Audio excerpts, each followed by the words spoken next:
Oh yeah, sexy biscuits. Nice. Long boys blues, 1975. Using girls on the rise. Reviewing games late at night and sometimes friends. But Long boys blues, 1975.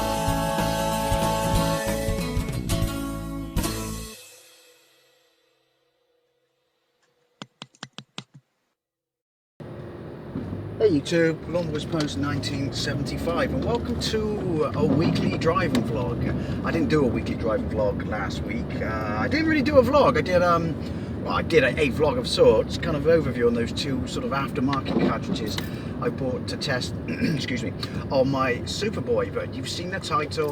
I want to talk about the PC Engine and or Turbografx Mini, because this thing, it's just brilliant. I mean, it's a gift that keeps on giving, you know. I think basically Konami are knocking it out of the park with this. It's a lesson in how to basically promote, you know, your mini system, how to do everything right and correctly and generate hype and interest in it, as if there wasn't hype and interest in it anyway. And by that, what am I talking about? I'm talking about the fact that they announced some more games for it, you know, a couple of shoot-em-ups, an RPG, which obviously being Japanese. I'm still intrigued by this Japanese games on the Western versions of the consoles. In my market, you know, the European market, obviously that's the PC Engine core graphics. But the winner of this is obviously Splatter House. Splatter House is now been confirmed to be on this machine, and I was checking messages last night at work, of which I'm on my way home from now. I'm not just randomly driving around town at 6 o'clock in the morning. Yeah, checking messages where people just going, did you see it? Did you see it? Because this is like 2 days ago this was announced that Splatter House has been confirmed. It's on the, you know, the PC Engine Turbografx Mini.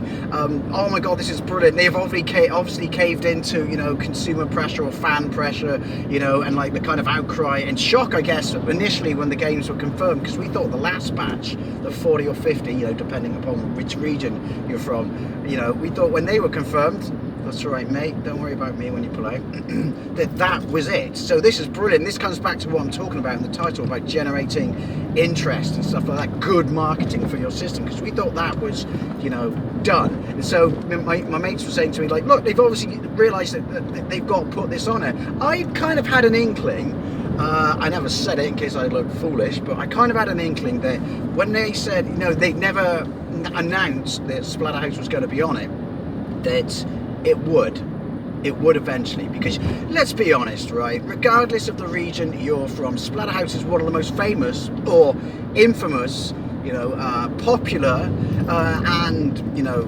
demanded games on the system back in the day, and even today, if you try and get it second hand. I just hope, since they're going with the Japanese versions of the games, they put on the Western versions of these consoles the Japanese Splatter House, not the awful well, it's not awful, the censored version of Splatter House that was on the Turbografx 16, which, you know, it's by no means a terrible game.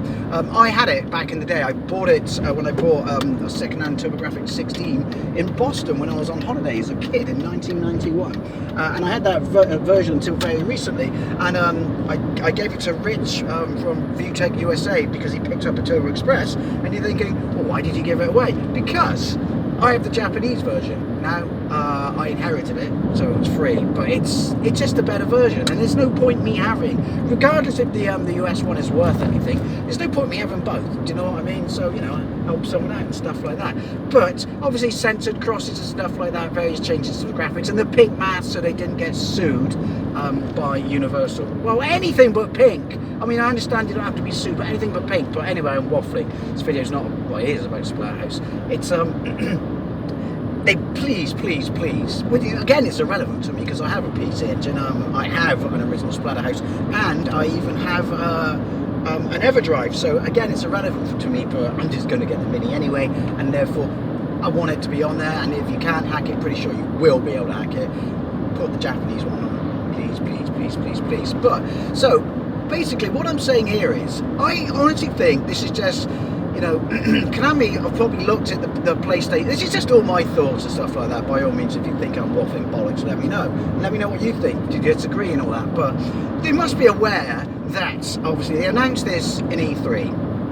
Could they have had this out by Christmas? I honestly think they could have, but then they thought we probably don't want to compete with, you know, the Mega Drive Mini. Obviously, M2 are doing the emulation on both of these, and M2 is a solid company when it comes to emulation. So there's no PlayStation Classic going on here. So they probably thought, no, we won't. We'll aim for, you know, next March, but we've got to keep it relevant and kind of keep it in the headlines and keep people sort of, you know, interested and, well, hungry for it, for want of a better descriptive term. You cock. Right. Sorry, him. Yeah, for want of a better descriptive term, keep people hungry for it. So what do? You basically feed it out in dribs and drabs and stuff like that, and then you take one of the most famous and popular games on the system, and you don't say it's not going to be on there. You just let people think it's not going to be on there, because you know that people are going to be genuinely like, what? You haven't put this on there? Because announced in E3, right, obviously looking at the failure of the PlayStation Classic, so they're managing this properly with like M2 and stuff like that, putting, you know, looked at the Mini NES, the Mini SNES and the PlayStation Classic and thought, we're going to put a shitload of games on it, you know, 50 games is not to be sniffed at, and there are lots of good games in there, and they go with the CD games, again, it's naturally, you can't play Japanese, that still blows my mind, that angle, and Turbografx games and stuff like that, you know, there's lots of solid games, but we all looked at that list and thought, right, why not these games? Why not Splatter House? Now, licensing issues aside, so I'm guessing they probably, what with the Mini Mega Drive and stuff like that, genuinely couldn't put Sega games on this, so no Outrun, no Shinobi, Space Harrier, Afterburner, Thunderblade, stuff like that, I guess. But there was nothing to stop them putting, you know, Splatterhouse, surely. Again, they probably had to have the licenses, but I think it's safe to say that when you announce a thing like this, even though it was announced in E3, they probably knew what was going to be on it. They had prototypes and stuff like that. They probably had finished ones and stuff like that, because I know people have got their Mega Drive Minis already. So yeah, they knew what was going to be on it. Absolutely, for sure, knew what was going to be on it. You would do.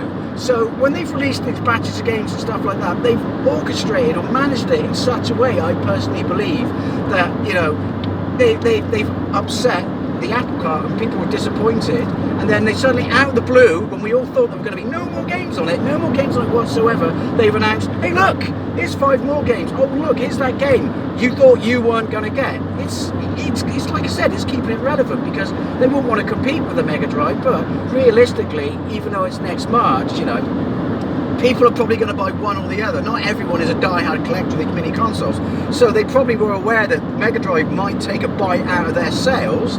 Again, obviously, it's going to be 5 months between the UK, because it's been delayed, the Mini Mega Drive, by a couple of weeks, so it comes out in October. But they were probably aware that that would take a bite out of their sales. So you keep your machine in the forefront, you know, if everyone's minds, you know, and keep everyone really, really, you know, like eager for it. And like I said, how do I do that? Basically, this whole, will they have Splatterhouse on it? They won't have Splatterhouse on it. Out of the blue, they got Splatterhouse on it. That's brilliant. I think that's absolutely fantastic marketing. And it begs the question, and I could be wrong on this, possibly am wrong on it, but again, it keeps it in people's minds, you know, and in the headlines, which is, well, does that mean, is that finally it? Because we thought it was finally it before this little overspill of games. So will there be other games? Hell, there might be Sega games on it. So you don't know, but it means that the hype machine running on this, it's doing an absolutely, it's marketing itself, if you will, through the clever sort of way that they've leaked these games out. I think it's genius. As always, these are just my theories, but I think it's too much not to be a coincidence. I know it's made me super excited more, because again, there's a long way to go to March. So what else could happen? What else could come along? I would like to point this out. Why is it more expensive in this country than it is in North America? Actually, to be fair, why is everything in this country more expensive than it is in North America when it comes to video games? That's a video for another time. So yeah, I'm really, really, really looking forward to it now. I really, really am. And again, the wait's going to be, it's going to be a killer, but we just don't know where this is going now. And as I said, the more news that comes out, if there is any more, the better, because we already know that it's going to be a fantastic emulation because it's M2. So, as always, I'd love to know what you think. Did you think this was going to happen all along? Do you think they had to haggle the license? I mean, was it a no-brainer that you would put the most famous it is the most famous PC Engine game, let's be honest, because the controversy of it and the arcade machine that it was ported from? Or did you just think, no, this was going to happen all along? You know, well done, Konami. Slow clap, well done. Anyway, sorry, I've kind of over waffled a bit in this, but you know, that's what happens when you do a waffle when you drive, or a vlog when you drive. But yeah, love to know what you think, and thank you very much for watching and or listening, and I'll see you later.